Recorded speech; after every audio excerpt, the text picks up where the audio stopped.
श्री महावीर भगवान की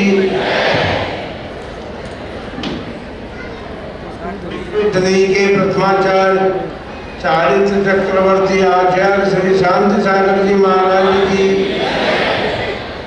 श्रीमद वीर सागर जी आचार्य श्री वीर सागर जी महाराज की,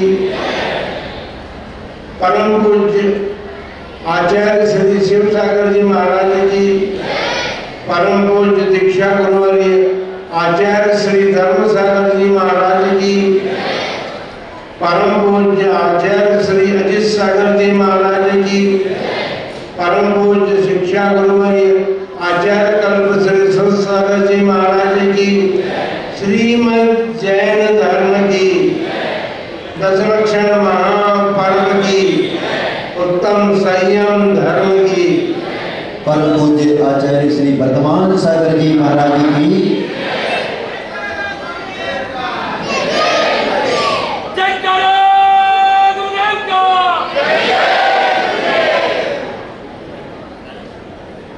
बंधुओं, आप सभी लोग आज नियंत्रण की बात सुनने के लिए आए हैं, क्योंकि संसार के प्राणियों के पास नियंत्रण नहीं है। नियंत्रण का मतलब होता है संयम। संयम धर्म की बात आप सुन रहे हैं, तो हम ये कहना चाहते हैं, हमने सुना भी है और देखा भी है। उदयपुर में बाग बगीचा है और बगीचे में सब लोग अपने मन को रमाने के लिए पहुंचते हैं सवेरे सवेरे। सब मालूम है आप लोगों को गुलाब बाग? हाँ, सब लोग जानते हैं अच्छी तरह से। मन को तो रमाना पड़ता है ना, तो मन को रमाने के लिए वह जाते हैं। उसी प्रकार आप सब यहाँ पर भी एक धर्म उद्यान में बैठे हुए हैं, और धर्म उद्यान में मन को नहीं आत्मा को रमाना है। हमारा जैन धर्म जो है वह महिमाशाली धर्म इसलिए है कि यहाँ पर संयम की बात पहले होती है, और यहाँ पर संयम की शिक्षा दी जाती है, क्योंकि हमारे तीर्थंकर भगवानों ने, गणधर प्रभुओं ने और मुनिराजों ने, आचार्य परमेश्वरियों ने संयम का महत्व समझ करके अपने जीवन को संयमित बनाया, और उस जीवन को संयमित ही नहीं बनाया, इसके साथ साथ उन्होंने संयम की महिमा को भी अपने उपदेशों के माध्यम से हम तक पहुंचाया।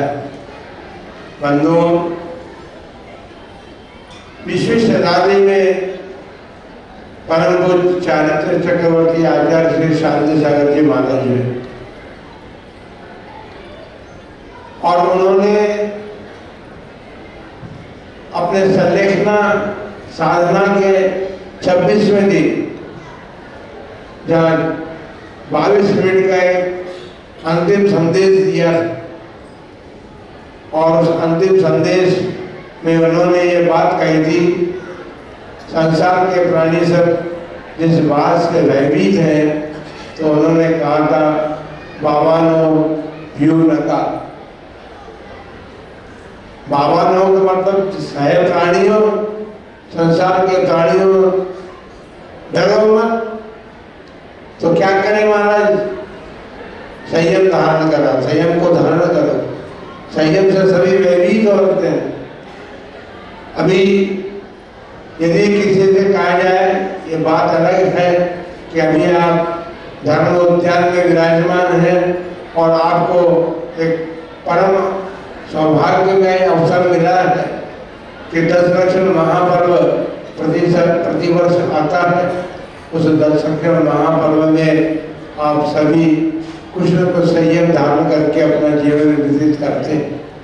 अभी यहाँ पर 5 उपवास वाले लोग आए थे, सबने हाथ जोड़ दिए, क्योंकि जो लंबे उपवास करते हैं, 1 उपवास, 2 उपवास, 3 उपवास, 4 उपवास, तो हाथ जोड़ने के लिए जाते भगवान के। और हम तो ये समझते हैं कि आप क्या करते हैं हाथ जोड़ते समय, ये बात अलग है कि हमें तो ये समझ में आया कि भगवान के पास जाकर के हाथ जोड़ देते हैं, भगवान हाथ जोड़े अब व्रत हो गया हमारा पूरा।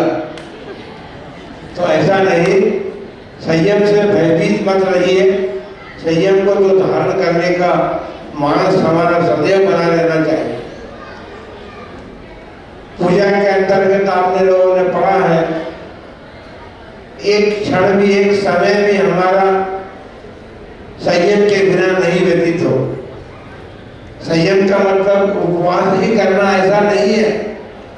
संयम तो हम कितने प्रकार से धारण कर सकते हैं। देखिए, नदी का प्रवाह बहता है और अपन सभी जानते हैं कि नदी जो है बह करके समुद्र में जाकर के पहुंचती है।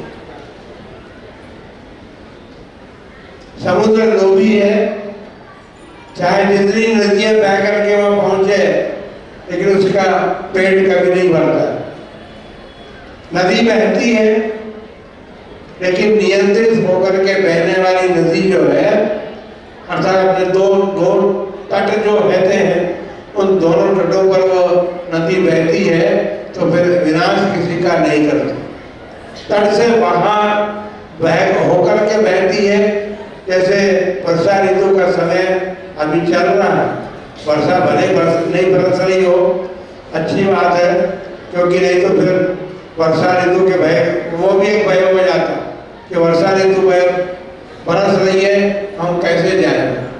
लेकिन वर्षा ऋतु में जब नदियों में पूर आता है, तो सब देखते हैं, जहाँ जहाँ भी अभी नदियों में पूर आया है, मध्य प्रदेश के कई गांव जो है, लोगों के घरों में, मकान में पानी भरा हुआ है।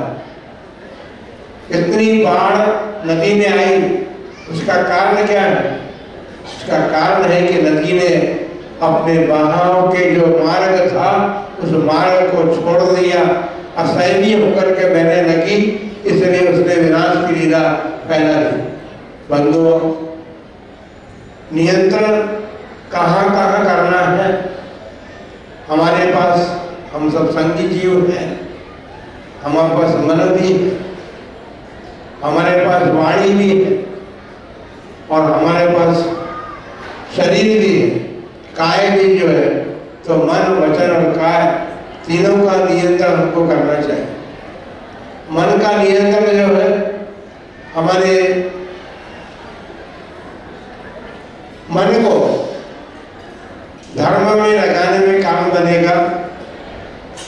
और आप सभी देखते हैं कि जब हमारी वाणी असंयमित हो जाती है, अनियंत्रित हो जाती है, कषाय के आवेग में व्यक्ति अपने वाणी को नियंत्रण में नहीं रख पाता है, उस समय उस वाणी के अनियंत्रण से कितने बड़े वो होते हैं। देखिए, द्रौपदी ने अपनी वाणी का नियंत्रण खो दिया और धृतराष्ट्र के पुत्र कौरव जो थे, उनके लिए उसने कह दिया, अंधों के अंधे ही होते हैं।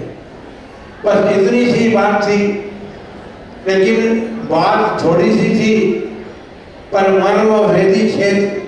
मर्म छेदी मर्मभेदी वचन थे वो, और मर्मभेदी वचन बोलने से वाणी का नियंत्रण समाप्त हो गया था। वाणी का नियंत्रण, वाणी का संयम समाप्त होने से महाभारत बन गए। अपन सभी, अपन क्या सारा देश जानता है कि महाभारत का कारण कौन बना था। वाणी का संयम नहीं था, इसलिए महाभारत का कारण बना। रावण ने काम के वशीभूत होकर के सीता का हरण किया। क्या हुआ उसका फल ये मिला, उसको अपने जीवन से हाथ धोना पड़ा। जो प्रतिनारायण था और 3 खंड का अधिपति था, स्वामी था, 3 लोग के जितने भी पुरुष राजा वगैरह थे सब उसकी आज्ञा का पालन करते थे। तो जब सीता का हरण हुआ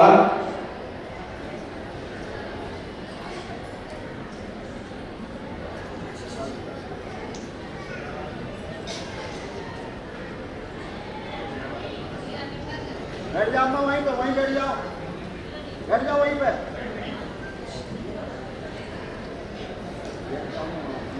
सीता के हरण ने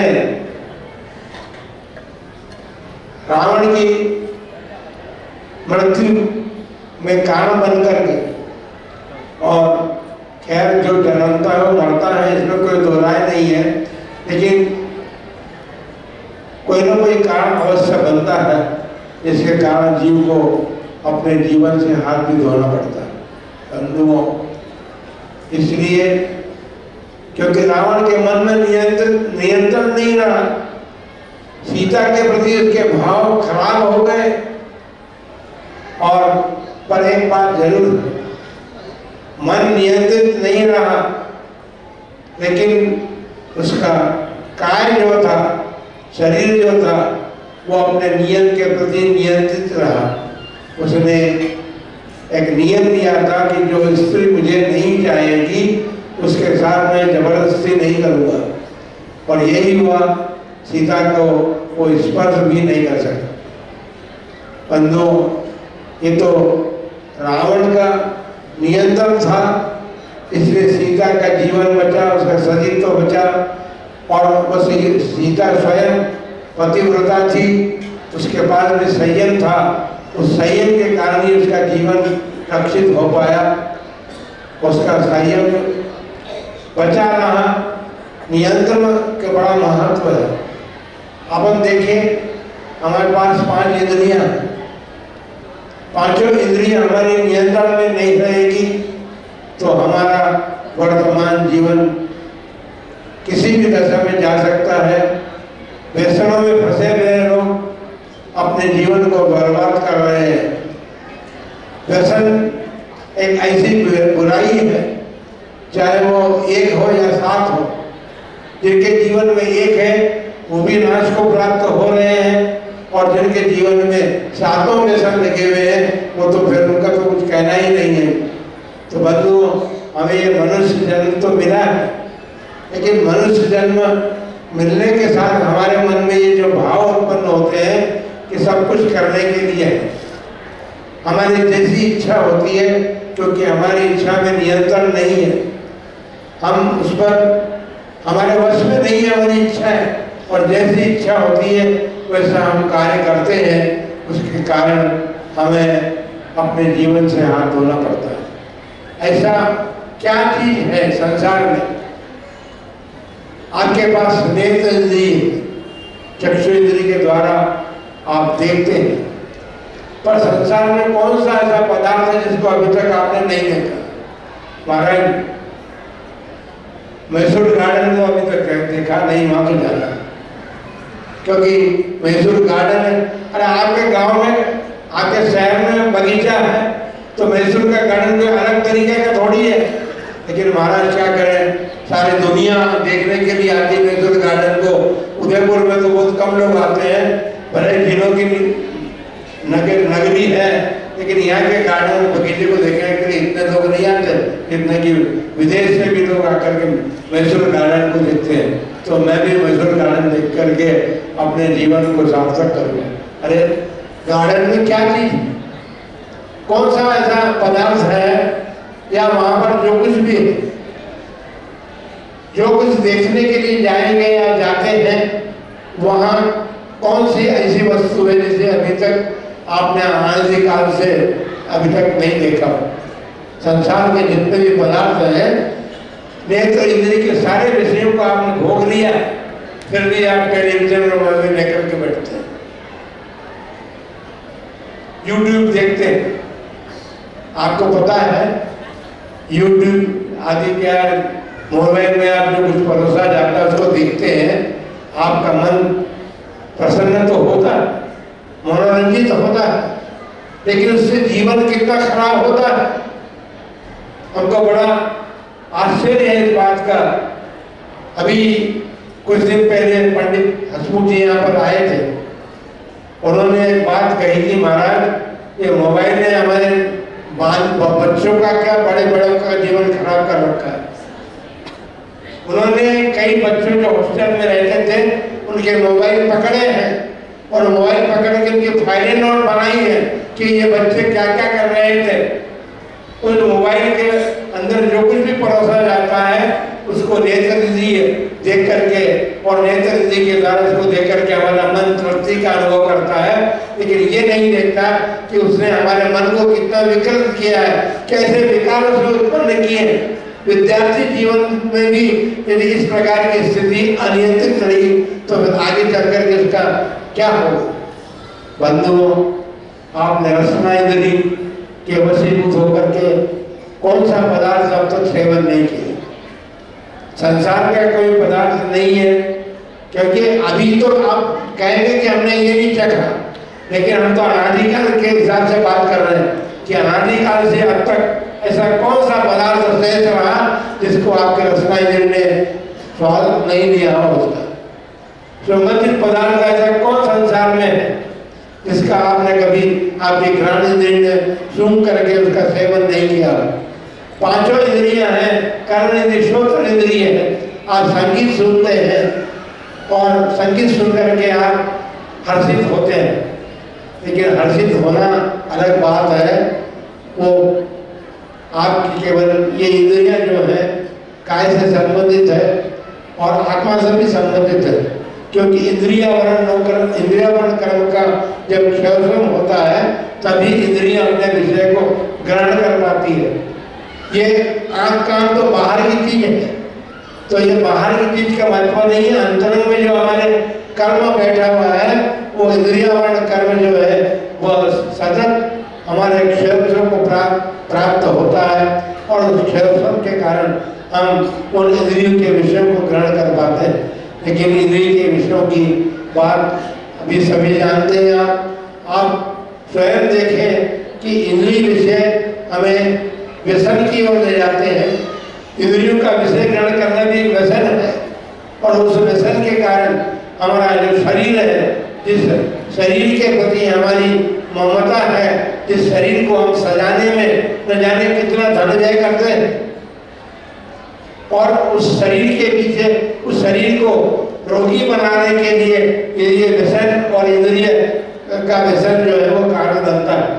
हमने कितने लोग आप यहाँ को कह सकता है हाथ ऊंचा करके कि मैं सारे रोगी हूँ।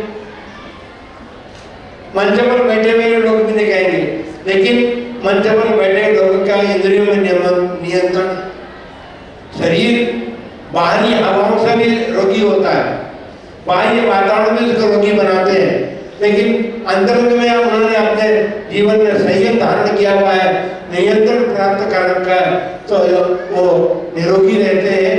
निरोगी का मतलब ये है, वो निरोगी इसलिए कह सकते हैं अपने को कि मैंने अपने आत्मा को रोगी नहीं बनने दी।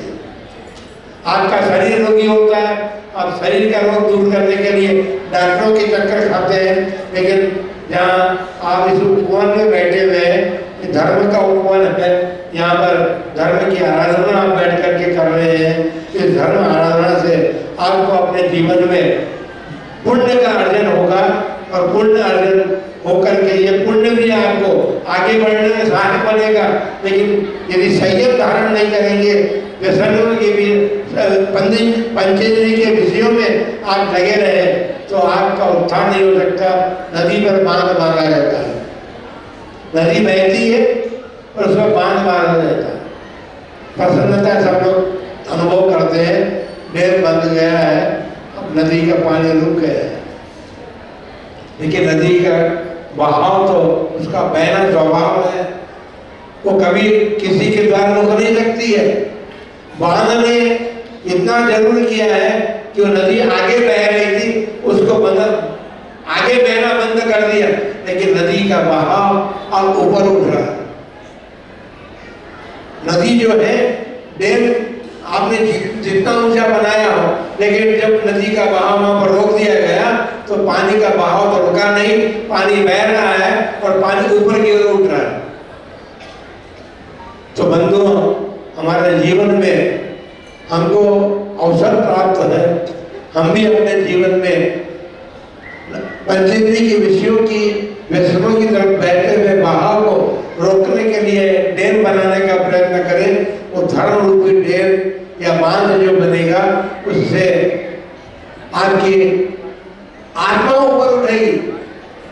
पानी के उठाने के लिए, ऊपर चढ़ाने के लिए आप 3 हाथ की मोटर लगा देते हैं, क्योंकि मकान के 7वीं मंजिल पर आपको पानी चढ़ाना है। तो पानी चढ़ाने के लिए मोटर लगाई है, उस प्रकार आपके लिए आपके पास ये धर्म की मोटर है, रत्नात्रय की मोटर है।